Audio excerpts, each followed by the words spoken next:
Sebelum melanjutkan, jangan lupa subscribe dulu, terima kasih. Bab 47 Mencari Pedang Tepi Biru. Ketika Feng Jiu sadar kembali, dia dan Phoenix api kecil sudah berada di makam pedang. Sejauh mata memandang, pedang ada di mana-mana, dan di udara, aura tajam pedang bisa terasa jelas. Dia menundukkan kepalanya dan melirik sekali ke arah si kecil yang menarik-narik ujung bajunya sebelum dia membuka tangannya untuk memperlihatkan cincin yang tidak mencolok yang dia pegang.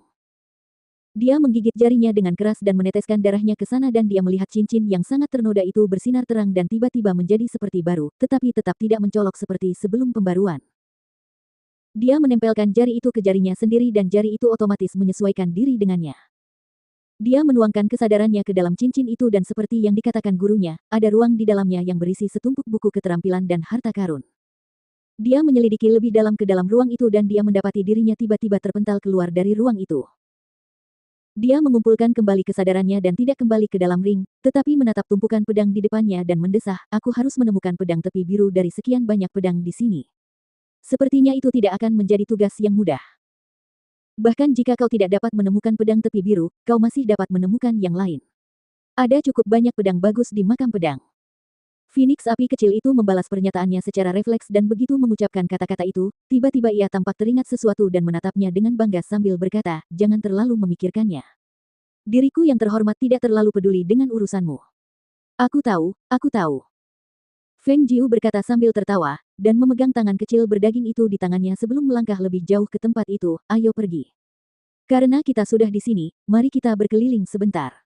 6 jam adalah waktu yang kita miliki. Jika kita tidak menemukan pedang yang cocok dalam waktu tersebut, kita akan dipindahkan dari tempat ini. Kita harus memanfaatkan waktu yang kita miliki sebaik-baiknya. Dengan tangannya yang digenggam oleh gadis itu, si Phoenix api kecil itu sedikit malu saat berkata, Namun, dia tidak melepaskan tangannya dan membiarkan dirinya dituntun masuk. Pedang-pedang di sekeliling mereka memancarkan aura tajam, masing-masing menancap di tanah. Beberapa bilah pedang sudah berkarat dan setelah berjalan cukup lama, mereka masih belum berhasil merasakan lokasi pedang ujung biru, dan Feng Jiu ingin menguji kata-kata gurunya. Apakah pedang benar-benar memilih pemiliknya? Dia meraih pedang di dekatnya dan mencoba mencabutnya. Namun, pedang itu tetap menancap dalam di tanah dan tidak mau bergerak sedikit pun.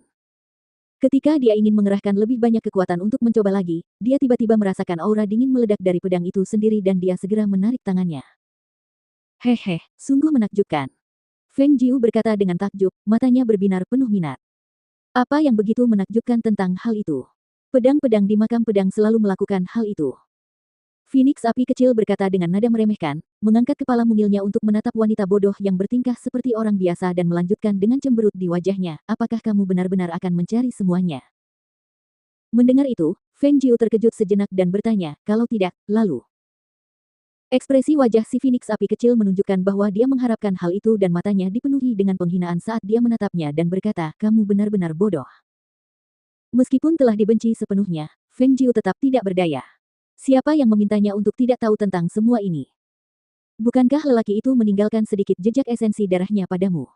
Tutup matamu dan cobalah untuk melepaskan indramu dan lihat apakah kau dapat mendeteksi dan melacak aura pedang tepi biru di sekitarmu. Itu bisa berhasil. Si kecil mengangkat dagunya dan berusaha sebisa mungkin agar terdengar bijak dengan merendahkan suaranya, pedang tepi biru bukanlah pedang biasa dan terlebih lagi, kamu memiliki sedikit esensi darah pemilik sebelumnya. Tentu saja kamu akan dapat merasakan keberadaannya. Saya akan mencobanya. Dan dia langsung mencobanya. Feng Jiu memejamkan mata dan menyingkirkan semua pikiran yang mengganggu dari kepalanya, hanya untuk merasakan aura yang berbeda di dalam makam pedang. Setelah sekitar setengah waktu pembakaran dupa, dia tiba-tiba membuka matanya, keterkejutan dan kegembiraan berkilauan di matanya. Aku menemukannya. Di sana. Setelah benar-benar merasakan aura pedang tepi biru, dia sangat gembira di dalam hatinya.